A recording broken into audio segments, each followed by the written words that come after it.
آگے سورۃ توبہ میں آیت نمبر 75-76 وغیرہ میں ان میں کوئی وہ ہیں جنہوں نے اللہ سے عہد کیا تھا، غور سنو ذرا، کہ اگر ہمیں اللہ تعالیٰ اپنے فضل سے دے گا تو ہم ضرور خیرات کریں گے، ہم ضرور بھلے آدمی ہو جائیں گے۔ جب اللہ نے انہیں اپنے فضل سے دیا تو اس میں بخل کرنے لگے اور منہ پھیر کر پلٹ گئے۔ اس کے بعد کیا ہوا؟ اس کے پیچھے اللہ نے ان کے دلوں میں نفاق رکھ دیا، اس دن تک کہ اس سے ملیں گے بدلہ اس کا کہ انہوں نے اللہ سے وعدہ جھوٹا کیا تھا، اور بدلہ اس کا کہ جھوٹ بولتے تھے۔ تو نتیجہ کیا ہوا؟ نتیجہ یہ آتا تھا کہ عہد کا توڑنا، جھوٹ بولنا، شیطانی کام کرنا تھا، اس سے نفاق، اختلاف، رحم سے دوری پیدا ہوتی ہے اور عذاب جنت کا سبب بنتا ہے۔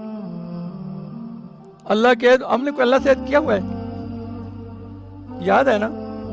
نہیں تو چلو اب یاد کر لو، اب نہیں یاد آنا، کرو یاد۔ اللہ کے عہد کیا ہوگا؟ اللہ نے کہا تھا نا میرے بند، یعنی اپنے الست اور بغواد لیا تھا نا، میں آپ کا رب ہوں، سب نے کہا ہمارا رب ہے۔ ایسے اس کی پہچان پیدا کرو، اس عہد کو نبھاؤ۔ اگر عہدہ توڑو گے تو اختلاف بڑھیں گے۔ جو لوگ اس عہد کو توڑتے ہیں ان میں اختلافات بڑھتے جاتے ہیں۔ میں عام بات کروں، سمجھنے والی کوشش کرو۔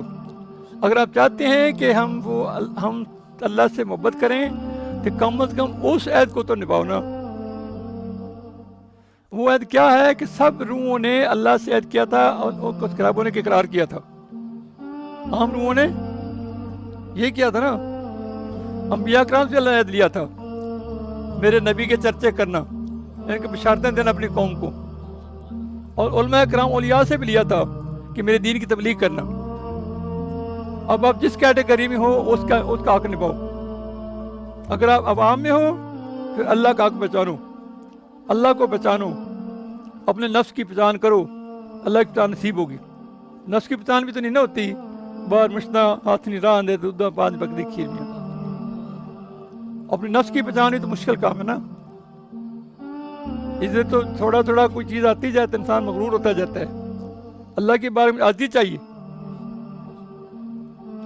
کیا کہتے ہیں لوگ؟ کوئی بھی ٹوکنے والا ہوگا، جب ہم کوئی غلط کام کر رہے ہیں ہمیں کوئی پوچھنے والا ہوگا تو پھر ہی سمجھ لیں گا نا۔